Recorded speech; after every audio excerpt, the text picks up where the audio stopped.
Capítulo 3. Estrutura e ambiente. A famosa guerra ao clichê. Quando o escritor senta para escrever, na teoria, ele já absorveu milhões e milhões de horas de séries de TV, de filmes, de teatro, de outros livros. Tem aquela famosa história de nada mais se cria, tudo se repete. Os tempos são mais exigentes para o escritor de hoje em dia. Então, o que o escritor pode criar que o leitor nunca viu antes? É bem comum a gente fechar um romance ou acabar de ver um filme no cinema super desapontado, super decepcionado, porque tem aquele final que você já esperava acontecer desde o início. E o McKee diz que a fonte do clichê pode estar ligada a uma única questão: o escritor não conhecer bem o seu mundo, a sua história. E aí esses escritores recorrem a outros trabalhos, né, de filmes, de livros que já tenha lido, trabalhos de outros escritores com ambientes parecidos e copiam, recriam essas cenas que ele já leu, já viu, disfarçam os personagens que a gente já viu em outras obras, pintam ali como se fossem seus, né, como se fossem personagens novos desse escritor. E tá tudo bagunça porque o escritor deveria conhecer melhor o seu próprio mundo e criar suas próprias histórias. Conhecimento e visão do mundo da sua história são fundamentais para alcançar excelência e originalidade. Explicando o ambiente quadridimensional, período, duração, localização e nível de conflito. Quando se passa a sua história, por quanto tempo a história se estende dentro da vida desses seus personagens, qual a geografia específica da história, sua história focaliza os conflitos internos ou subconscientes dos seus personagens, os conflitos pessoais, mas não importa quanto os conflitos sejam internos ou externos, as forças políticas, econômicas, ideológicas, biológicas, psicológicas, moldam os eventos da sua história, tanto quanto o período, a paisagem, os costumes. A relação entre estrutura e ambiente. O ambiente define e confina as suas possibilidades em sua história. Você não pode sair botando tudo que vem à cabeça, quer dizer, a não ser que você seja um Terry Pratchett ou um Douglas Adams da vida, e mesmo eles obedeciam as regras dos próprios mundos, nos mundos que eles criaram, porque eles mantêm ali coerência e verossimilhança. Uma história deve obedecer leis internas de probabilidade. E o escritor, quando ele escolhe o que fazer com a história dele, ele tem que se limitar a essas possibilidades. Um leitor, né, um espectador que entra no seu mundo, ele sabe, ele passa a conhecer as suas regras, ele vai se sentir traído se você não seguir de acordo com o que você mesmo criou, com o que você mesmo estabeleceu para sua história. Seria uma quebra de contrato, digamos assim. O princípio da limitação criativa. Limitar é vital. McKee diz que o primeiro passo para uma história bem contada é você criar um mundo bem pequeno e reconhecível. Num primeiro momento, um criador, um escritor, pode achar que isso restringe suas ideias criativas ao criar algo pequeno, mas na verdade é exatamente o contrário. As restrições que um ambiente impõe à história não inibe a criatividade, na verdade estimula. A questão aqui é que o mundo tem que ser pequeno o suficiente para o criador conhecer ele de cabo a rabo. Ele tem que ser tipo Deus da história. Ele tem que conhecer os hábitos alimentares dos seus personagens, os hábitos, os piores hábitos, as piores coisas, as melhores coisas, tudo. E esse mundo pequeno que ele tá falando não significa uma coisa trivial.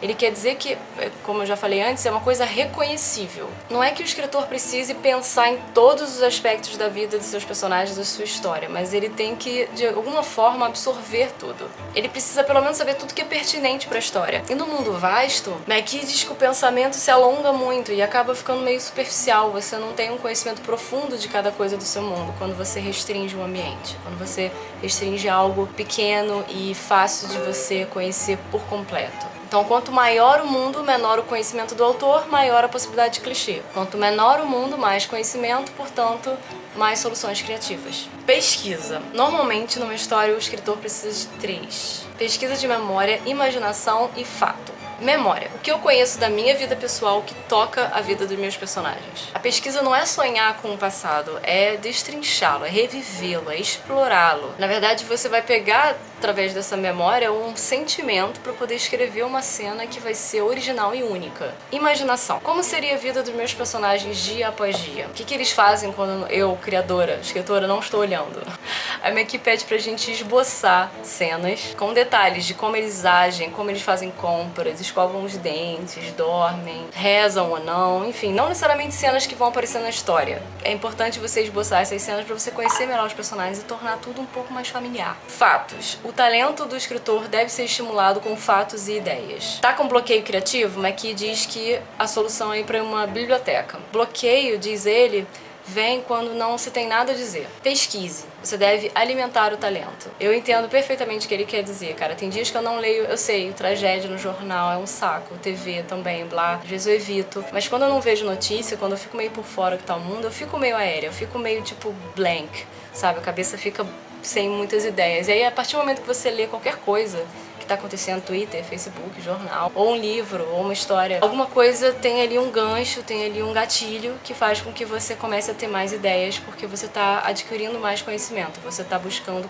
informações novas, coisas novas. Importante lembrar que a pesquisa pode fornecer material, mas não criatividade. A pesquisa não pode levar à procrastinação. Tem gente que leva anos e anos e anos estudando e nunca escreve nada. A parada da pesquisa também é que não tem ordem certa para pesquisar, assim, tem coisas que você pode escrever que vão abrir novos diálogos, vão abrir questões que você vai precisar pesquisar ainda mais. Então uma coisa leva a outra. Não necessariamente existe uma regra aí de quando você deve pesquisar e o que antes ou depois de começar a escrever. Isso é chegou. Escolhas criativas. Mais uma vez, não existe uma fórmula para a escrita, não existe uma regra certa para a escolha de eventos, nem para o número certo de eventos. Um trabalho exige a invenção de muito mais material do que você provavelmente vai usar. Eu gosto de falar que a história final, aquela que é publicada, aquela que acaba, enfim, é a pontinha do iceberg. Tem toda ali uma base que você escreveu, pensou, registrou, estruturou, que não necessariamente foi mostrado, mas você usou para poder escrever aquela ponta do iceberg. E o McKee diz que é a seleção dos eventos, acho que até já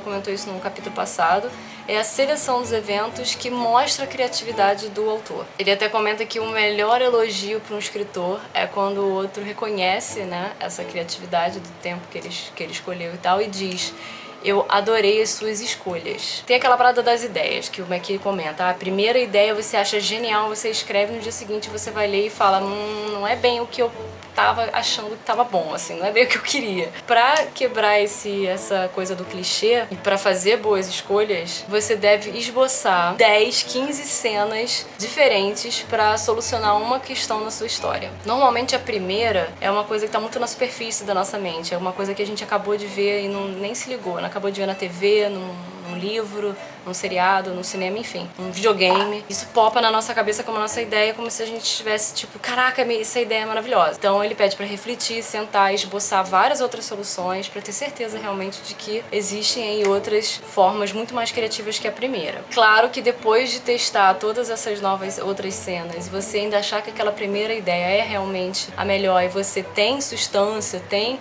um sabor extra ali pra encaixar coisas honestas e únicas nessa ideia, nessa primeira ideia, então beleza, vai em frente. Aí termina um capítulo de uma forma linda. Ele diz assim: se a sua história no final, você não tiver mudado nada, você tiver usado todas as suas cenas, todas as cenas que você escreveu, né? Tiver, sei lá, tirado um diálogo, colocado só um diálogo a mais, tiver, né, reescrito quase nada, sua história fatalmente será um fracasso. Porque a gente sabe que no final das contas, 90% do que a gente escreve, a gente sabe que a gente poderia ter feito melhor. A gente sempre pode mudar alguma coisa. Por outro lado, se você joga fora o que não é importante, que não é pertinente e faz boas escolhas brilhantes, então dessa forma você vai fascinar o público. Ninguém precisa ver seus defeitos a não ser que você queira. Para finalizar, genialidade não é apenas o poder para criar uma história expressiva. É também saber julgar vaidades, banalidades e mentiras.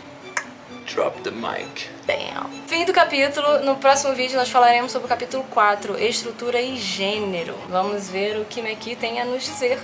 Beijo! Fui!